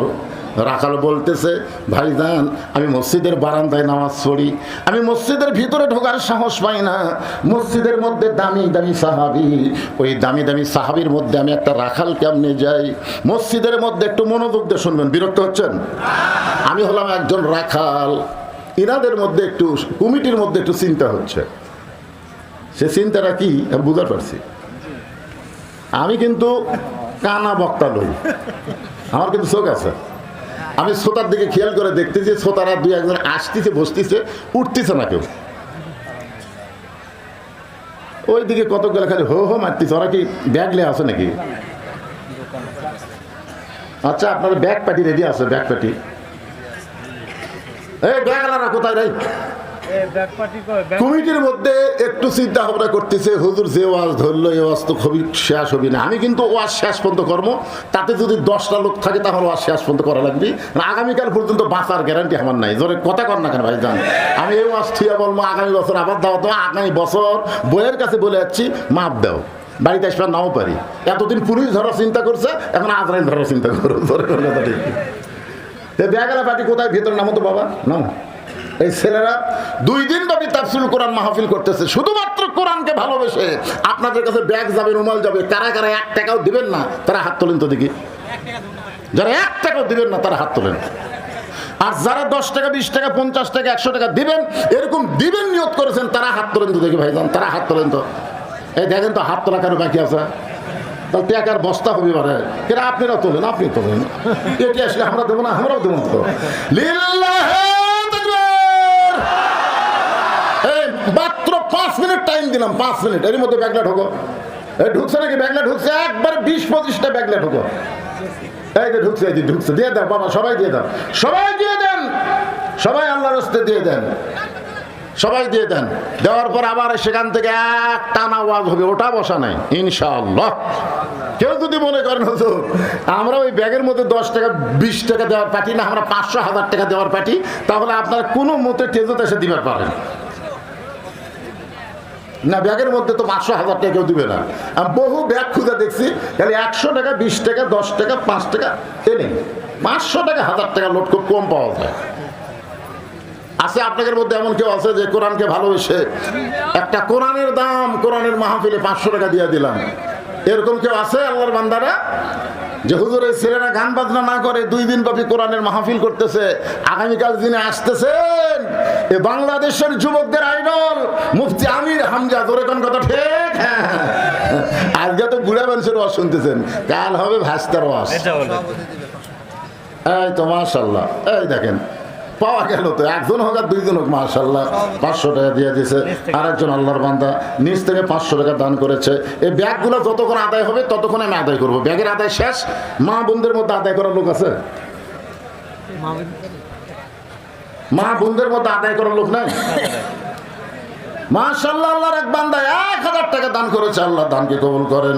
আর একজন 500 টাকা দান করলো, আল্লাহ দানকে কবুল করেন। আল্লাহ নেক নিয়ত, কেউ উঠবেন না, শয়তান যেন উঠবেন না দেয়। মিন শারিল ওয়াসওয়াসিল খান্নাস, খান্নাস বলবো আজ হসরে আদায় শুরু করলে আর ওয়াজ হবে। আমি ওয়াদা দিচ্ছি কোরআন আমার সামনে শেষ পর্যন্ত আলোচনা হবে ইনশাআল্লাহ, ওটা বসার দরকার নাই। মাশাআল্লাহ, আমাদের এই তানোর থানার আমিরের জামাত আমার ভাই 500 টাকা দান করেছে, আল্লাহ তার দানকে কবুল করেন। আল্লাহ নেক নিয়ত নেকাশা পুরা করেন। তো ইজ্জুমান তাশা, আল্লাহ তাকে সম্মানের আসনে আসন করেন। আল্লাহুম্মা আমিন। একটু জিকির করেন। ভাইজান, যে বাড়িতে খাওয়া দাওয়া এত সুন্দর মেহমানদের করার পরেও তার মনের মধ্যে একটু শরম, আরে আমার ভাইজান 86 সালে দাখিল পাস করছে, আমি 84 সালে, 2 বছরের জুনিয়র। 1000 টাকা দান করেছে, আল্লাহ দানকে কবুল করেন। আল্লাহ নেক নিয়ত নেকাশা পরে করেন। তার একটা মেয়েকে দেখলাম একটু প্রতিবন্ধীর মতন, অনেক চেষ্টা করেছে। আমরা দোয়া করি আল্লাহ তুমি সবই পারো, তার মেয়েটাকে পুরাপুরি সুস্থ করো। জোরে কোন আমি, জোরে বল আল্লাহুম্মা আমিন। এই ছেলেরা খালি ব্যাগ নিয়ে ঘুরিস, ব্যাগের মধ্যে টাকা দিচ্ছে, ব্যাগ লেখালি দৌড়াদৌড়ি করে না, মানে টাকা লিবা তারপরে দাদা কি বাবা দিচ্ছে। মাশাআল্লাহ, হ্যাঁ, ব্যাগগুলো নিয়ে সব টেদের উপর চলে আসে। এবার জিকির করেন লা ইলাহা ইল্লাল্লাহ, জোরে লা ইলাহা ইল্লাল্লাহ। মহব্বত, আল্লাহর জিকির করতে অলসতা করতে হয় না। লা ইলাহা ইল্লাল্লাহ, লা ইলাহা, লা ইলাহা ইল্লাল্লাহু মুহাম্মাদুর রাসূলুল্লাহ সাল্লাল্লাহু আলাইহি ওয়াসাল্লাম। রাখাল চোখের পানি বের করে বলতেছে, আমি বারান্দায় নামাজ পড়ি, আমি মসজিদের ভিতরে ঢোকার সাহস পাই না, কারণ মসজিদে দামি দামি সাহাবী, ওই দামি দামি সাহাবীর মধ্যে আমি একটা সাধারণ রাখাল কেমনে যাই? ওমর ফারুক বলে, রাখাল তুমি এত কিছু জানো, তুমি কোরআনের এই আয়াত কি জানো না? ইন্না আকরামাকুম ইনদাল্লাহি আতকাকুম, ওই ব্যক্তি সবচাইতে দামি হয় যার কলিজার ভিতরে আল্লাহর বেশি ভয়। আল্লাহু আকবার বলেন। কি মনোযোগ দিয়ে শোনেন, আমি চেয়ারে বসে ওয়াজ করতেছি, আমি বেশি দামি, আর আপনারা মাটিতে বসে ওয়াজ শুনতেছেন, আপনারা কম দামি। অনেক বক্তাকে আল্লাহ ধাক্কায় ধাক্কায় জাহান্নামে দিবে, অনেক শ্রোতাকে আল্লাহ বিনা হিসাবে জান্নাত দিয়ে দিবে। কি মনে করতেছেন বক্তার ঠেলা নাই? বক্তারা যদি লিমা তাকুলু মালা তাফালু না হয়, মুখে যা বলে আমলে তা করে না, এই বক্তার বাঁচা নাই বাজান। চিন্তা করে দেখেন, উমর ফারুক বললেন, রাখাল ইন্না আকরামাকুম ইনদাল্লাহি আতকাকুম, ওই ব্যক্তির সবচাইতে দামি হয় যার কলিজার মধ্যে আল্লাহর বেশি ভয়। সত্যি যদি উমরকে দেখতে চাও তাহলে তোমাকে ফজরের নামাজ সামনে কাতারে আদায় করা লাগবে। রাখাল বলতেছে, তাহলে এশার নামাজ পড়ে আজকে আর আমি বাড়ি যাব না, এশার নামাজ পড়ে আজকে আমি বাড়ি যাব না। উমর ফারুক বললেন, এশার নামাজ পড়ে বাড়ি কেন যাব না? রাখাল বলে, এশা পড়ে যদি বাড়ি যায় তাহলে ফজরের নামাজ সামনে ধরতে যদি কষ্ট হয়। উমর ফারুক বলে, রাখাল তুমি বলো তো 5 ওয়াক্ত নামাজের মধ্যে 3 ওয়াক্ত তাড়াতাড়ি, এই আঙ্গুলের দিকে তাকান, কয় ওয়াক্ত? আসর, মাগরিব, এশা। আপনি দেখেন তো আসরের কিছুক্ষণ পরে কি কথা কয় না? আসরের কে ছেলেবেলে নামাজ পড়ে না তোমরা? আসরের কিছুক্ষণ পরে কি? মাগরিবের কিছুক্ষণ পরে 2 ওয়াক্ত নামাজ লম্বা কেন? এশা থেকে ফজর, ফজর থেকে জোহর লম্বা কেন? রাখাল বলতেছে, আমি তো জানি না ভাই। ওমর ফারুক তো বলবার পর, এই মূর্খ, এতক্ষণ আমার মূর্খ মূর্খ করলু। কিন্তু না, নেতা হলে, নেতা যারা হবে তারা রাগ চেক দেওয়া লাগবে ভাই। কর্মীর সাথে নেতার কথার মিল হলে চলবে না। আমাদের কতগুলো নেতা এত সন্ত্রাসী, যার যা আছে তাই লেবার হও। তোমরা কি হাতে চুরি বুড়া থাকো নাকি? এটা নেতা না ডাকাত রে? নেতা কারে কয় জানেন? ওমর ফারুক বললেন, রাখাল ফজর থেকে জোহর আর এশা থেকে ফজর এই 2 ওয়াক্ত লম্বা কেন?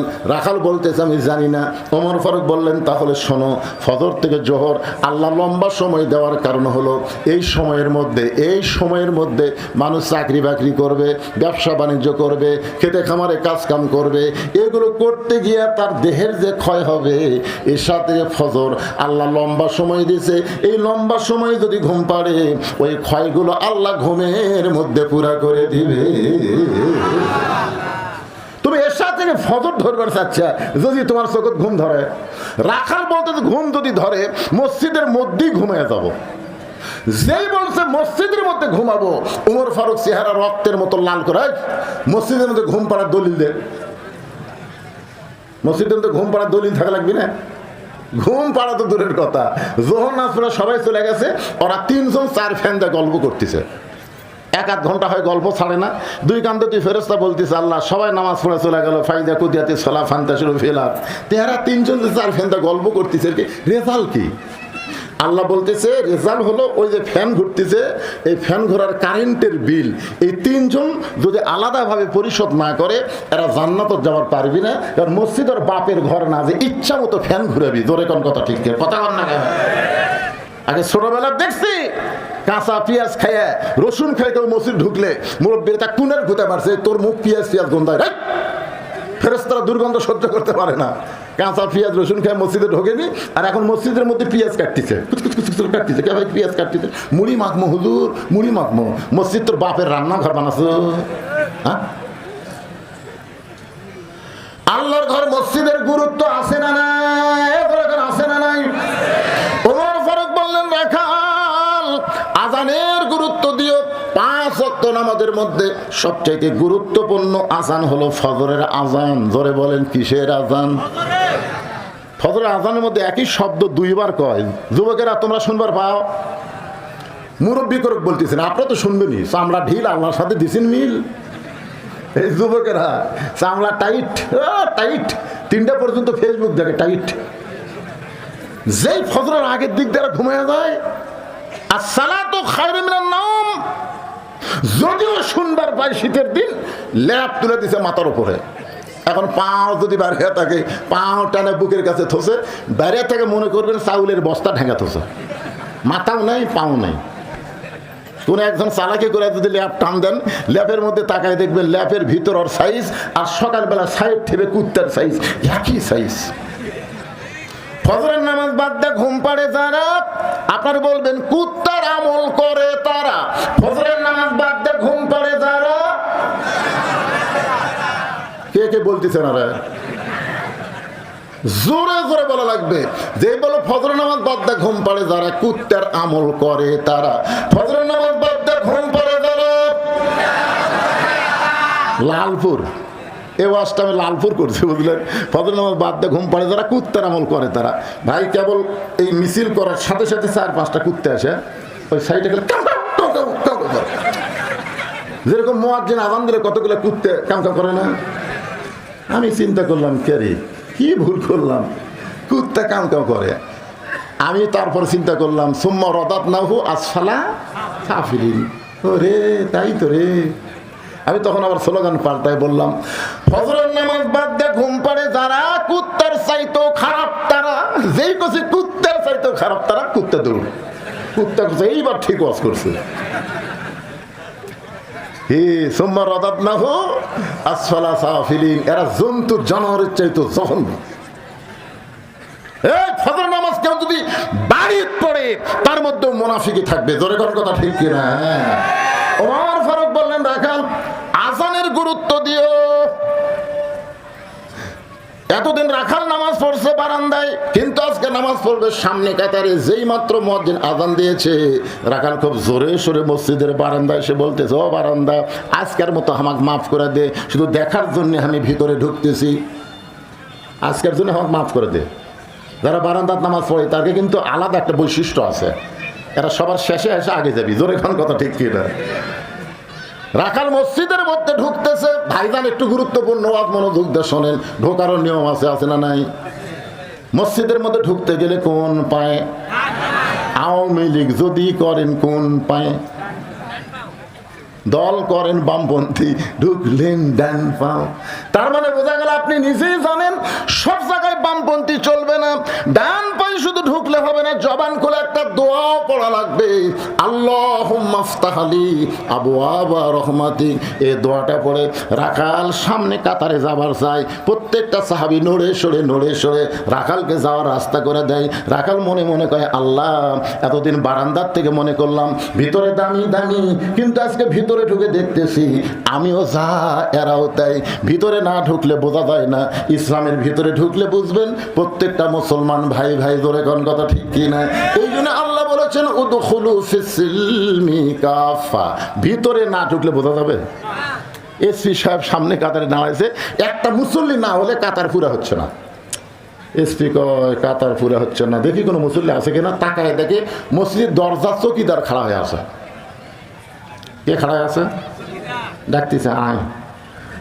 চৌকিদার বলে, না স্যার আপনি এসপি, আমি চৌকিদার।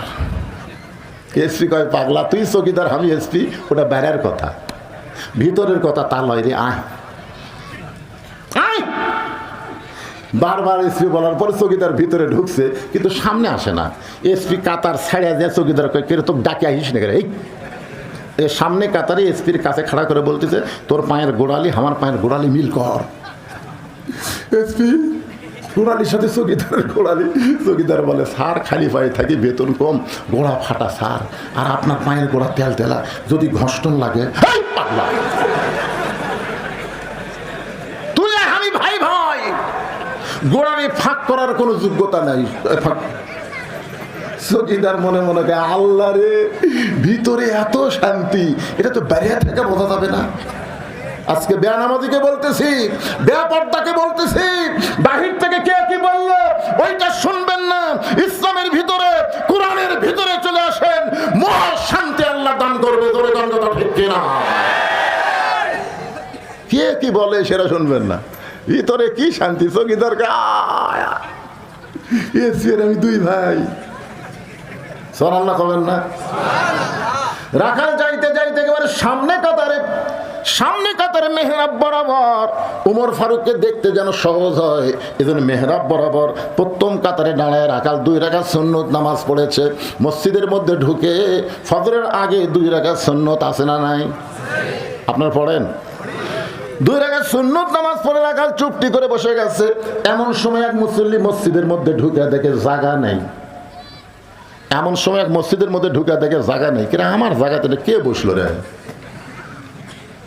মানুষ নামাজ পড়ে কোথায়? বারান্দা। আজকে আসি এমন জায়গায় বসেছে, ওই জায়গাতে একটা সাহাবী বসতো। সাহাবীর নাম হলো ওসমান গনি। জোরেকার নাম কি? ওসমান গনি বলতেছে, আমার জায়গাত। আপনারা বলেন তো, ইমামের জায়গা নির্দিষ্ট আছে, মুসল্লির কোনো জায়গা নির্দিষ্ট আছে? তাহলে ওসমান গনি কেমনে বলে যে আমার জায়গা? বলার পিছনে কারণ হলো আল্লাহ রাসূল বলেছেন, হাদিসটা খেয়াল করে শুনবে। আল্লাহ রাসূল বলেছেন, আমি যখন ইমামতি করব, আমি বরাবর যিনি পিছনে দাঁড়াবে তার নাম আবু বকর। আবু বকর যখন ইমামতি করবে, আবু বকর বরাবর যিনি পিছনে দাঁড়াবে তার নাম হলো ওমর। ওমর যখন ইমামতি করবে, ওমর বরাবর পিছনে যিনি দাঁড়াবে তার নাম হলো ওসমান। ওসমান যখন ইমামতি করবে, ওসমান বরাবর পিছনে যিনি দাঁড়াবে তার নাম হলো আলী। আলী যখন ইমামতি করবে, আলী বরাবর পিছনে শব্দ উল্লেখ করে রাসূল আর কারো নাম বলেন না। সমস্ত সাহাবীরা বলেন, ইয়া রাসূলুল্লাহ, আলী যখন ইমামতি করবে, আলী বরাবর পিছনে কে দাঁড়াবে? রাসূল বললেন, মা ইয়ানতিকু আনিল হাওয়া ইন হুয়া ইল্লা ওয়াহয়ুহা। আমি নবী ততক্ষণ পর্যন্ত বলতে পারি না যতক্ষণ পর্যন্ত আল্লাহ বলার হুকুম না দেয়। এই আলী পর্যন্ত হলো খোলাফায়ে রাশেদিন। তাহলে ওমর ফারুক যখন ইমামতি করবে, ওমর ফারুক বরাবর কে দাঁড়াবে? ওসমান গনি। কিন্তু দেখে জায়গা দখল। আল হায়াউন ওসমান, ওসমান গনি সরম বেশি, নরমও বেশি। মনে করছে আমার জায়গায় বসিছে, থাক। কাছে আসে দেখে রাখালের পাশে ফাঁকা জায়গা, ওই ফাঁকা জায়গায় 2 রাকাত সুন্নত পড়ে রাখালের দিকে 3 বার তাকাছে, 3 বার। কোনো দিনও দেখেনি, আজকে প্রথম দেখতেছে, বুঝলেন না? সরাসরি দেখবার পারতেছে না, বুঝলেন না? রাখাল কিন্তু তাকে আছে, কে একবার দেখলো।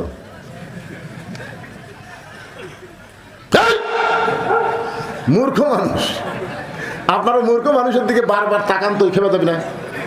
আমি একবার তাকাছিলাম এক অটো ভ্যান আনার দিকে, কয় হুজুর গাড়ির চড়া বেড়ান দেখি মোশন হসা। আমি বললাম ভাই রে, যখন গাড়ি যায় তোরও গাড়ি এক চাকা নামাস, আমার গাড়ি এক চাকা নামা, আটো রাস্তা, তুই যে আমার ব্রেক কমজোরি হুজুর, আমি নামাবার পারবো না, আপনার গাড়ি দরকারে মাটি দেলিয়ে যাবেন। এই কথা বলার পরে আমি 3 বার তাকাছি। আমাকে হুজুর কি মনে করেন এতবার তাকান কে? আপনারা সারা রাত যদি আমার দিকে তাকা থাকেন আমি রাগ করবো, কিন্তু একটা মূর্খ লোকের দিকে তাকালে তাকে দেখবেন 2-4 বার খেপে দেবে। রাখার বলছে এই মিয়া বারবার আমার দিকে কি দেখো মিয়া। ওসমান গনি ভয়ে লাফ দিয়ে উঠছে, উঠে বলতেছে ভাই যান আপনাকে কোনোদিন আমি সামনে কাতারে দেখি নাই, আজকে একটু ভালো করে দেখার জন্য 3 বার তাকাইছি। আপনার পরিচয় কি? বলে আমার পরিচয় হলো আমি একজন রাখাল। যে বলেছে আমার পরিচয় আমি একজন রাখাল, ওসমান গনি মুস্কি মুস্কি হাসতেছে। মুস্কি মুস্কি হাসার কারণ হলো রাখাল যারা হবে তাদের ভাষা নরম হলে চলবে না, রাখালের ভাষা মাঝে মধ্যে গরমও হওয়া লাগবে। আল্লাহ রাসূল বলেছেন প্রত্যেকটা অভিভাবককে আল্লাহ রাখালের দায়িত্ব দিয়ে দুনিয়াতে প্রেরণ করছে। শোনেন, আপনি গরু ছাগল মাঠে নিয়ে গেছেন, আপনার গরু ছাগল যদি কারো আবাদের দিকে যায় আর আপনি যদি বলেন বাবা গরু ওদিকে আবাদ আছে, বাবা যাস না বাবা, শুনবি? আর যদি লাগে এই গরু, আরে এক ধাপ, দেখবেন গরু কিন্তু মানুষের চাইতে ভালো শোনে। এই জন্যে আল্লাহর পক্ষ থেকে প্রত্যেকটা অভিভাবককে আল্লাহ রাখালের দায়িত্ব দিয়ে প্রেরণ করেছে। এখন হয়তো আপনারা মনে করতেছেন হুজুর আমার তো গরু ছাগল নাই, আমি কার ওপর রাখালি করব? আপনি চোখ বন্ধ করে দেখেন আছে, চোখ বন্ধ করে বিবেকের আয়না দিয়ে তাকায় দেখেন আছে। আপনার বাড়িতে 42 বছরের একটা গাভী আছে, চোখ বন্ধ করে দেখেন 42 বছরের একটা গাভী আছে। এখন ভাইয়ের ডার কত বয়সের আমি জানি না, আমার ডার মুরব্বী কি বুঝতে পারতেছেন না? রাগ করে বসে হবে। 42 বছরের একটা গাভী আছে, 22 বছরের একটা আড়িয়া আছে, 17 বছরের একটা বকনা আছে।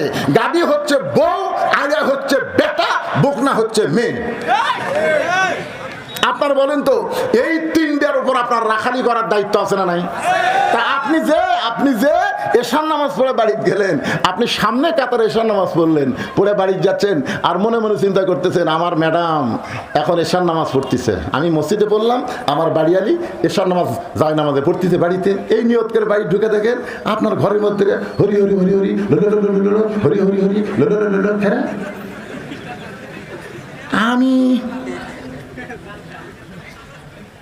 আমি নামাজ পড়লাম মসজিদে, আমার বাড়ি হরি হরি, ঢুকে দেখেন আপনার ম্যাডাম 42 বছরের গাভী স্টার জলসা দেখতেছে। তাহলে আপনি কি রাখালি করবেন? এই সময় আপনি কি রাখালি করবেন? কি কোন রাখালি করার দরকার কথা কোন আছে না? আপনি কাছে গিয়ে রিমোট কন্ট্রোল নিয়ে টিভি অফ করে বলবেন এই তুই যে স্টার জলসা দেখতেছিস, এই স্টার জলসা কোন দেশের? ভারতের। তুই জানিস আমাদের 400 বছরের পুরাতন বাবরি মসজিদ ভাঙ্গা ভারত রাম মন্দির বানাচ্ছে। যে ভারত মসজিদ ভাঙ্গা রাম মন্দির বানায় সেই ভারতের কোনো চ্যানেল মুসলমানের ঘরে চলবে না। ভারত আবার মুসলমানদেরকে অত্যাচার করতেছে, নির্যাতন করতেছে, মসজিদ মাদ্রাসা ভাঙতেছে। এই ভারতের কোনো কিছু আমরা আর দেখবো না। আজ থেকে ভারত বয়কট করে দিলাম। জোরে জোরে ঠিক না?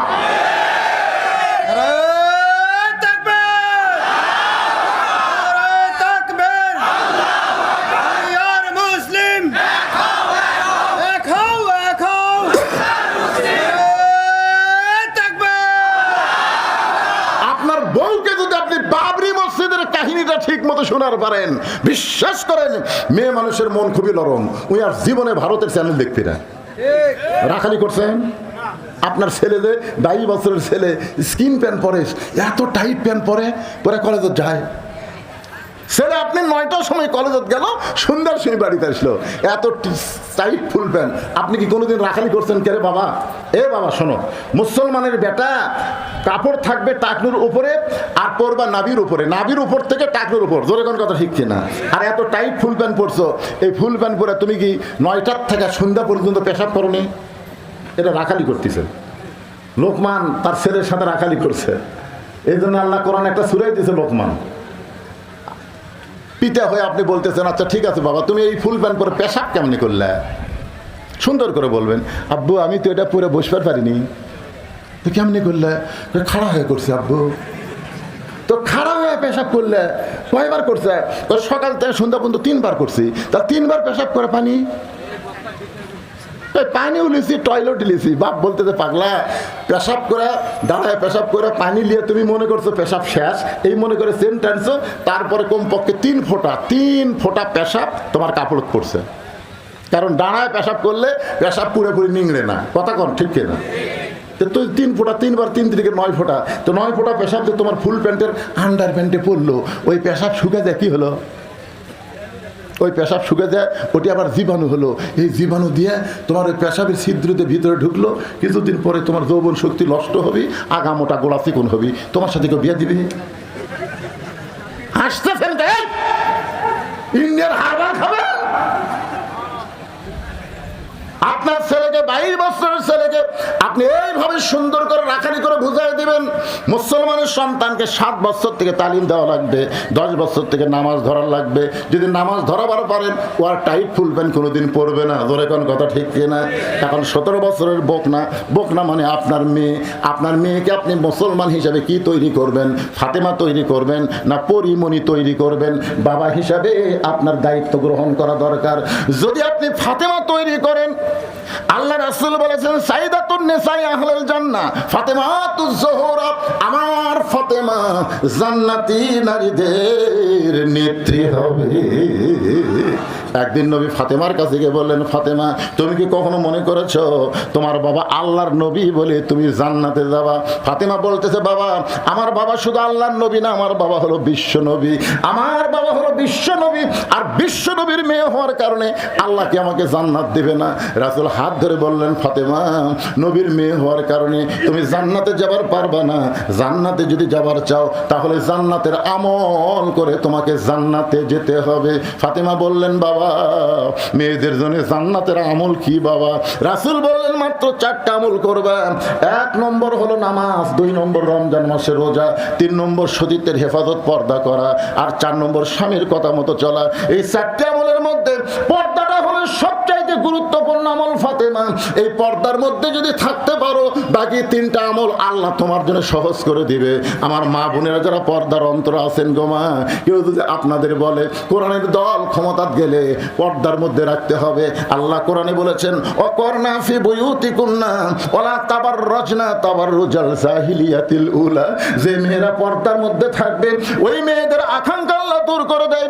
ওই মনের মধ্যে পর্দায় থাকলে শান্তি হয়, যেই জিনিসটা হাতে পাবে 10কে আল্লাহ 100 বরকত বানায়া দেবে। ধরে কোন সুবহানাল্লাহ। ওই মেয়েটা পরপুরুষের উপর কোনোদিন লালায়িত হবে না, পরকীয়া প্রেম চলবে না। স্বামী স্ত্রীর মধ্যে আলাদা জান্নাতে একটা মহব্বত হবে। হুন্না লিবাসুল লাকুম ওয়া আনতুম লিবাসুল লাহুন্না। স্বামী হলো বিবির পোশাক, বিবি হলো স্বামীর পোশাক। পুরুষের দরকার তার বউকে পর্দায় রাখা, আর মেয়ের দরকার সবসময় পর্দার মধ্যে থাকা। এই পর্দার মধ্যে যদি মা থাকতে পারেন, ফাতেমার সঙ্গে আল্লাহ জান্নাত দিবে। গভীর রাত্রে ফাতেমাকে হযরত আলী কবর দেওয়ার পরে আল্লাহকে বলতেছে, আল্লাহ এই ফাতেমার পর্দা কবুল করে নাও। এই দোয়া করার পরে তাকায় দেখে সামনে কয়েকটা পুরাতন কবর দেখা যায়। এই মাত্র ফাতেমার নতুন কবর দেখতে পায় না। হযরত আলী জান্নাতুল বাকি দৌড়ায় বলে, ফাতেমার কবর, ফাতেমার কবর। কে যেন বলতে চালি রে, ফাতেমা পর্দা নিশি, আমি আল্লাহ জোহরা ডিগ্রি দিয়া ফাতেমার কবরটাকে কিয়ামত পর্যন্ত পর্দা করে দিয়েছি। ওসমান গনি বললেন, ভাইজান আপনাকে কোনোদিন দেখিনি তো, এই জন্যই 3 বার দেখছি ভাই। রাগ করছেন? রাগার বলতেছে, রাগ তো একটু হসেই তো, কোনোদিন দেখিনি আজকে প্রথম কাতারে। কারণ কি? রাখাল বলতেছে আমি বারান্দাত নামাজ পড়ি ভাই, আজকে বেকারিতা দেখার জন্য আসছি। আজকে দেখা হয়ে গেলে এই কষ্ট করে আমি আর এই জায়গাতে আসবো না, কারণ বারান্দাত নামাজ পড়ার মধ্যে যে মজা আছে সামনে কাতারও ছেড়ে নেই। যারা বারান্দাত পড়ে তারা জানে, নামাজ পড়ে শেষে এসে আগে যায়, সামনে কাতারে পড়লি এই যেই বার হবে দিকে থেকে নিয়ত আর কে রে কোন দিক দিয়ে যাই রে। এখন সেই জন্য মসজিদ আবার ইয়া তোদের লাঠি তোদের লাঠি কি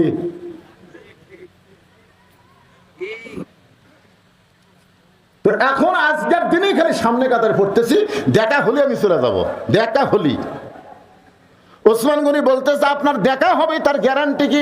রাখাল বলতেছে আমার চোখের পাওয়ার ভালো আছে, আমি দেখতে পাবো। ওসমান গনি বলে রাখাল ভাই, আজ কয়েক বছর হলে সামনে কাতারে নামাজ পড়তেছি, এখন পর্যন্ত আমার দেখা হয় নাই। রাখালকে কি বলে? ওসমান গনি বলতেছে কয়েক বছর হলে সামনে কাতারে নামাজ পড়তেছি, এখন পর্যন্ত আমার দেখা হয়নি।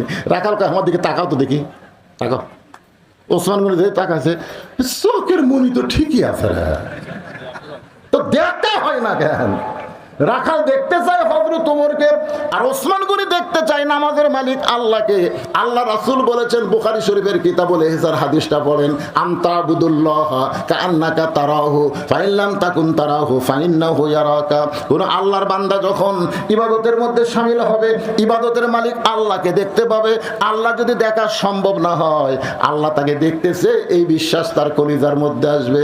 ওসমান গনি মনের মধ্যে বড় আশা, যাকে সেজদা দিলাম তার কুদরতি পায়ে যেন একটাবার সেজদা দিবার পারি, এই দৃশ্য যেন আল্লাহ আমাকে দেখায়। এই চিন্তায় সামনে কাতারে নামাজ পড়ে। ওসমান গনি বলে ভাই কয়েক বছর হলে সামনে কাতারে নামাজ পড়ি, এখন পর্যন্ত আমার দেখা হয় নাই। রাখাল বলতেছে কান্দা লাগবি না। কান্দা লাগবি কেন? তুমি আমার হাত ধরো। রাখাল ওসমান গনি বলতেছে তুমি আমার হাত ধরো, আমি নিজেও দেখবো, তোমাকেও দেখায় দেবো। এবার ওসমান গনি খফ করে হাত ধরে বলতেছি, ইয়া আইয়ুহাল্লাযীনা আমানু তাকুল্লাহা ওয়া কুনু মা'আস সাদিকিন। ঈমানদারেরা, আল্লাহর ভয় যদি ভিতরে রাখতে চাও, তাহলে সত্যবাদীদের তোমরা সাথী হও। আপনারা বলেন তো, সত্যবাদীর সাথী হওয়া বলতে কি বোঝাচ্ছে?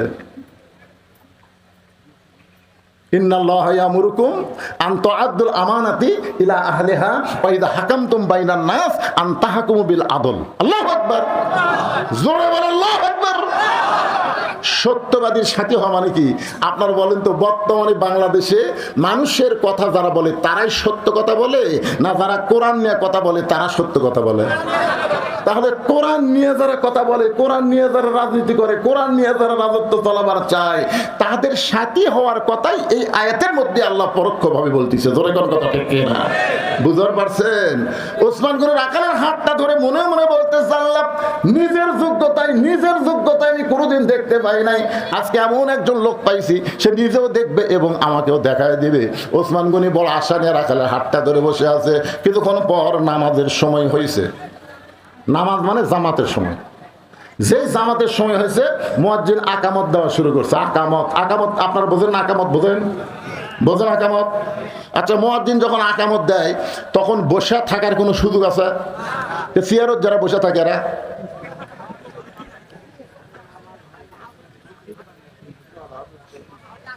এই সিয়ারত যারা বসে থাকে, সিয়ারত, আজকে 20 বছর আগে গোটা বাংলাদেশের কোন মসজিদ আমি সিয়ার দেখিনি পারে।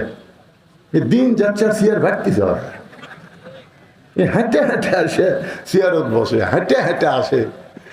10 কেজি ব্যাগলে আসতেছে, ভ্যানওয়ালা বলতেছে, চাচা ভ্যানত চড়েন চাচা, বাড়ি পৌঁছা দেবো, 10 টাকা দেবো। 10 টাকার দাম আছে, তুই কি মনে হচ্ছে হাঁটে পারি না? এই 10 টাকা 10 কেজি ব্যাগলে হাঁটে বাড়িতে আসে, ব্যাগ তুই মসজিদে এসে সিয়ার খুঁজতেছে, সাপ পাত খালি। আপনি জানেন মসজিদে নামাজ পড়লে 27 গুণ সওয়াব। ধরে কোন কয় গুণ? আচ্ছা, কিভাবে নামাজ পড়লে 27 গুণ সওয়াব কোন তো? কথা কয়া লাগবে রে, কিভাবে? কাতার বেঁকা করে না সোজা করে? তো কাতার সোজা করা মানে পায়ের গোড়ালির সঙ্গে গোড়ালি মিল করা লাগবে। তো সিয়ার আর পাও কুটিরে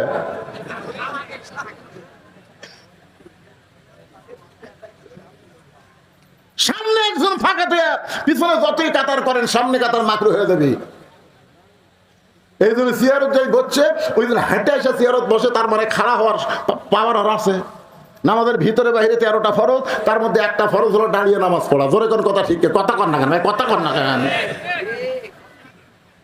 4 জন মুসল্লি ওই সিয়ারের 4 পাও কান্দত লেবেন সহ। সিয়ারত বসে থাকি 4 জন মুসল্লি 4 পাও কান্দত দিয়ে আস্তে করে বারান্দার থুয়ে আসবেন। ওখানে এসে বলবেন লা ইউকাল্লিফুল্লাহু নাফসান ইল্লা উসাহা। আল্লাহ বলেছেন যার কষ্ট হবে এমন কিছু আল্লাহ চাপাই দেয়নি। 60 বছর চাকরি করলে সরকার যদি তাকে পেনশন দিবার পারে, 60 বছর করছে, বুড়া বয়সে চাকরি করে পারবি না রে, চোখের পাওয়ার নাই, হাতের পাওয়ার নাই, মাজা ধরে গেছে, এখন বসে থেকে পেনশন দেই। তো জুয়ান বয়সে যারা জামাতের সঙ্গে নামাজ পড়ছে, বুড়া বয়সে যদি পড়বার নাও পারে, যেখানেই পড়ুক আল্লাহ সওয়াবের পেনশন দিয়ে দিবি। জোরে কথা কর না। সরকারের চাইতে আল্লাহর কি দয়া কম নাকি? সমস্ত ইবাদতের মধ্যে নামাজ হলো সরকারি চাকরির মতো ইবাদত। আপনি রোজা যদি না করেন আপনি কাফের হবেন না, হজ যদি না করেন আপনি কাফের হবেন না, যাকাত যদি না দেন আপনি কাফের হবেন না। মান তারাকাস সালাতা মুতাম্মিদান ফাকাত কাফারা, এক ওয়াক্ত নামাজ বাদ দিলে কাফের। লা সালাতা লা ঈমানা, যার নামাজ নাই তার ঈমান নাই। যখন আসলে ছেলে তখন টাইট, ওই একদিনও মসজিদে আসেনি, বুড়া বয়সে এখন চামড়া ঢিল হচ্ছে, আল্লাহর সাথে মিল দিয়ে সিয়ারত করছে। এলে ইয়ে আর কি আল্লাহ পছন্দ করবে না? কুমু লিল্লাহি কানিতিন, দাঁড়াও আল্লাহর আনুগত্য নিয়ে দাঁড়াও। যদি সিয়ারে আপনি রুকু সিজদা করবার না পারেন, আপনি দাঁড়িয়ে নামাজ শুরু করেন, দাঁড়িয়ে নামাজ শুরু করেন। যদি রুকু সিজদা করবার না পারেন তখন আপনি সিয়ারে বসেন, আবার যখন ইমাম দাঁড়াবে তখন আবার আপনি দাঁড়ান। যদি নিচে বসবার না পারেন অন্তত দাঁড়িয়ে নামাজ শুরু করা লাগবে। ধরে কোন কথা ঠিক কি না?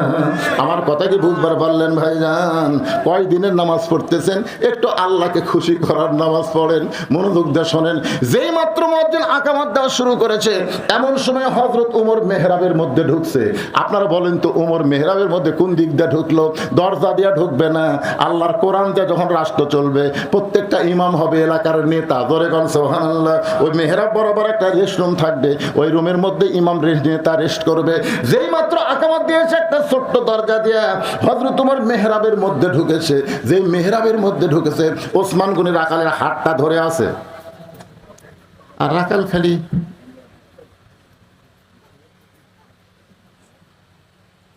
কে রে? এই তো হক হলো। উমর দেখবার গেলে সামনে কাতার জালিবি তো রে লোক ইনকা চোখাচ্ছে, আর ওসমান গনি হাত ধরে আছে। যেই মাত্র রাখাল বলেছে কতকামাতিস সালাম, সঙ্গে সঙ্গে রাখাল আল্লাহু আকবার, আল্লাহু আকবার যেই কথা রাখাল ওসমান গনি হাত ছাড়া দিছে। হাত ছাড়াতে বলতেছে ভাইজান ইমাম সাহেব ভুল করলে মানুষ লোকমা দেয়। এখন কতকামাতি সালা আকামতি শেষ হয়নি আর তুমি আল্লাহ আকবার লোকমা দিলে। রাখাল তো এই জন্যই তো তুই কানা, এই জন্যই দেখবার আসা তুই দেখবার পাস না, এই জন্যই তুমি কানা, দেখতে এসে দেখতে পাও না। এই কথা বলার সঙ্গে সঙ্গে তৃতীয় কাতারের একজন মুসল্লি দৌড়ে এসে রাখালের হাতটা ধরে হ্যাঁচকা টান দিয়ে বলতেছে তোকে সামনে দেখে আমার সন্দেহ হয়েছে। এই পাগল, তুই যারে কানা কানা বলে তিরস্কার করতেছিস এই মহামানবকে তুই চিনিস? রাখাল বলতেছে আমি বারান্দাত নামাজ পড়ি, আমি ভিতরের কাউকে চিনি না। সাহাবী বলতেছে পাগল রে, যেই মানুষটা তখন তোর হাত ধরেছিল ওই মানুষটি হলো আল্লাহর নবীর ডবল জামাই ওসমান গনি। রাখাল ছোট বাচ্চার মতন কান্দে। এই জন্য